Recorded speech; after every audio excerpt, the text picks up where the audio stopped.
라디오 덴트행 기도입니다. 오늘 날마다 주기로 큐티 본문은 호세아 14장 1절에서 9절 말씀입니다. 호세아 14장 1절에서 9절 말씀. 호세아 14장은 마지막 예언이자 회복의 예언입니다.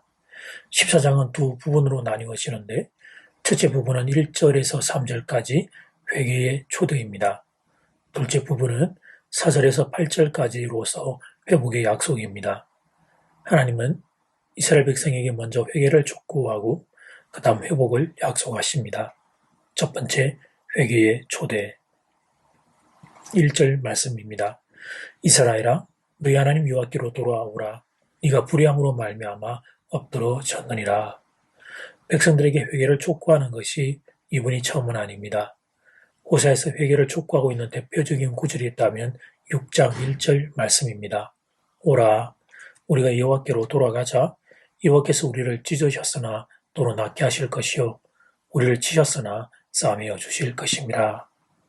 결국 선지자의 계속되는 회개의 촉구가 있었지만 마지막 장에 이를 때까지 이스라엘 백성이 회개하지 않았다는 것을 알 수 있습니다. 회개하지 않았다는 것은 그들이 죄를 절실히 깨닫지 못했다는 말과 한 가지입니다. 회개는 죄와의 직면을 통해서만 일어나는 것이기 때문입니다. 자기 죄를 똑바로 보지 않는 한 온전한 회개는 이루어질 수 없습니다. 14장에서 호세아 선지자는 이스라엘 백성들이 멸망할 수밖에 없는 이유를 분명하게 밝힙니다. 1절 하반절 말씀, 너희가 불의함으로 말미암아 엎드러 졌느니라. 여기서 불의함의 다른 말이 죄입니다. 불의란 지속적인 범죄를 의미합니다. 계속해서 범죄하고도 회개하지 않음으로 인하여 엎드릴 수밖에 없었다는 것입니다. 이 맥락에서 호세아 선지자는 두 가지의 내용으로 회개를 촉구합니다. 먼저는 죄를 인정하라는 것입니다. 그 다음은 죄에서 떠나라는 것입니다. 참된 회개는 어떻게 이루어집니까? 참된 회개를 이루는 몇 가지 구성 요소가 있는데 그 중에 하나가 죄를 인정하는 것입니다. 죄를 인정하는 것이 참된 회개의 출발입니다. 죄는 인간의 관점에서 보면 합리화할 수 있습니다. 죄를 범하고서도 계속 이렇게 말할 수 있습니다. 제가 잘못을 하기는 했습니다. 그러나 다른 사람도 다 그러고 삽니다. 아니, 다른 사람은 저보다 훨씬 더 심각합니다. 저는 다른 사람들이 다 하니까 따라하다가 어쩔 수 없이 그렇게 된 것입니다. 그렇게 죄를 상대화시킵니다. 그렇게 자신의 죄를 합리화합니다. 그런 회개는 다른 사람과 나를 비교하는 게 아닙니다. 하나님과 내 자신의 문제입니다. 하나님 앞에 홀로 선 단독자로 서는 것입니다. 회개는 하나님의 눈으로 나를 바라보며 이렇게 고백하는 것입니다. 하나님, 죄송합니다. 그 많은 은혜를 주셨지만 저는 이번에도 또 죄를 범했습니다. 다시 한번 하나님의 긍휼과 용서를 구합니다. 이것이 바로 죄를 인정하는 것입니다. 그리고 참된 회개의 출발이 되는 것입니다. 두 번째, 회복의 약속. 자신의 죄를 인정하고 죄에서 떠나는 이들에게 하나님은 회복을 약속하십니다. 하나님의 간섭하심 때문에 회복이 시작됩니다. 4절 말씀, 내가 그들의 반역을 고치고 기쁘게 그들을 사랑하리니 나의 진노가 그에게서 떠났음이니라. 4절의 주어는 나입니다. 여기서 나는 하나님이십니다. 하나님께서 이스라엘의 패역을 고치시겠다고 말씀하십니다. 궁극적인 회개나 회복은 우리 편에서 일어나는 게 아닙니다. 하나님 편에서 일어날 수 있음을 믿으시기를 바랍니다. 하나님의 간섭 때문에 회복이 시작됩니다. 인생을 살면서 경험하는 모든 회복은 하나님 은혜와 긍휼 때문에 일어나게 됩니다. 하나님 우리가 죄악된 상태로 죽음의 길 가기를 원하지 않습니다. 죽음의 길에서 나와 생명의 길로 돌아오도록 간섭하십니다. 이것이 하나님의 마음입니다. 하나님은 우리를 괴롭히는 분이 아닙니다. 하나님은 우리가 회복되기를 원하는 분입니다. 그래서 4절 말씀은 내가 기쁘게 그들을 사랑하리니 라고 말씀하십니다. 하나님이 이스라엘 백성을 기쁘게 사랑한다고 말씀하십니다.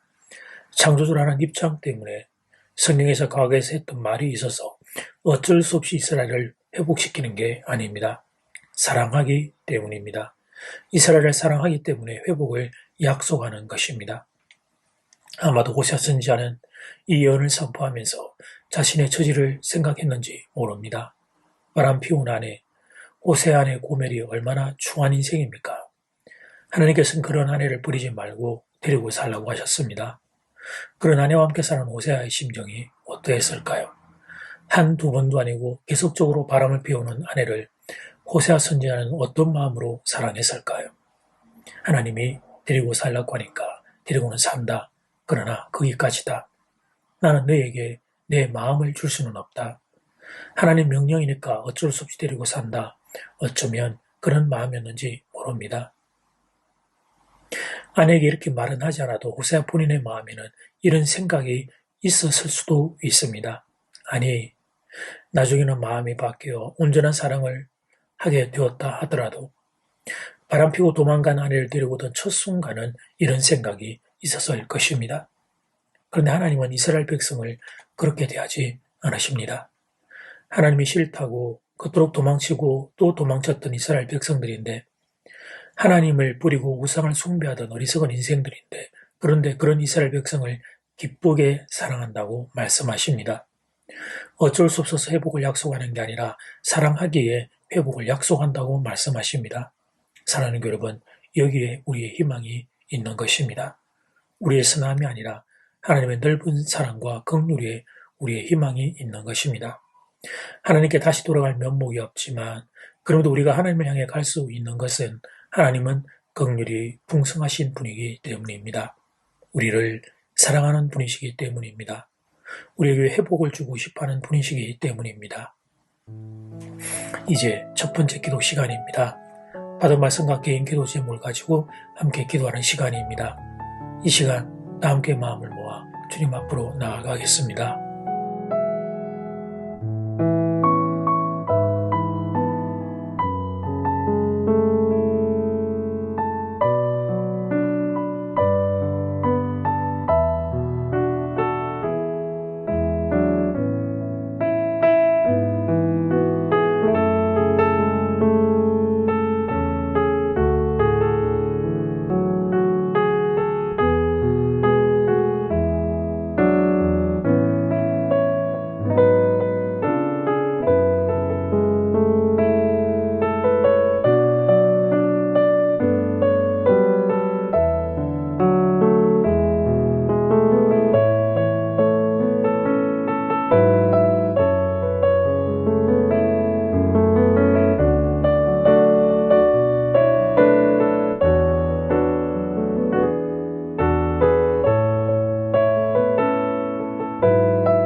이제 두 번째 기도 시간입니다.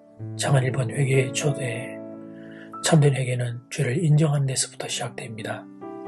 회개는 다른 사람과 나를 비교하는 게 아닙니다. 하나님과 내 자신의 문제입니다. 하나님 앞에 홀로 선 단독자로 사는 것입니다. 작은 이번 회복의 약속. 하나님이 싫다고 그토록 도망쳤던 이스라엘 백성인데 그런 이스라엘 백성을 기쁘게 사랑한다고 말씀하십니다. 어쩔 수 없어 회복을 약속하는 것이 아니라 사랑하기에 회복을 약속한다고 말씀하십니다. 이 시간 다 함께 마음을 모아 기도 드리겠습니다.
하나님 앞에 저의 죄를 인정합니다. 고백합니다. 하나님 앞에 제가 죄인입니다. 저를 용서하여 주십시오. 그리고 이스라엘을 사랑하셔서 그들에게 회복을 약속하셨던 것처럼 저에게도 우리 가정에도 이 나라 이 민족도 하나님 사랑하는 이 땅을 불쌍히 여기시고 회복을 하나님 허락하여 주시옵소서. 내일의 주일의 예배가 하나님 우리를 사랑하는 하나님이 우리를 찾아와 만나주시는 은혜의 시간 되기를 간절히 소원합니다. 예수님 이름으로 기도드립니다. 아멘. 이제는 각자 개인적으로 기도하시면 되겠습니다. 평안한 밤 되십시오.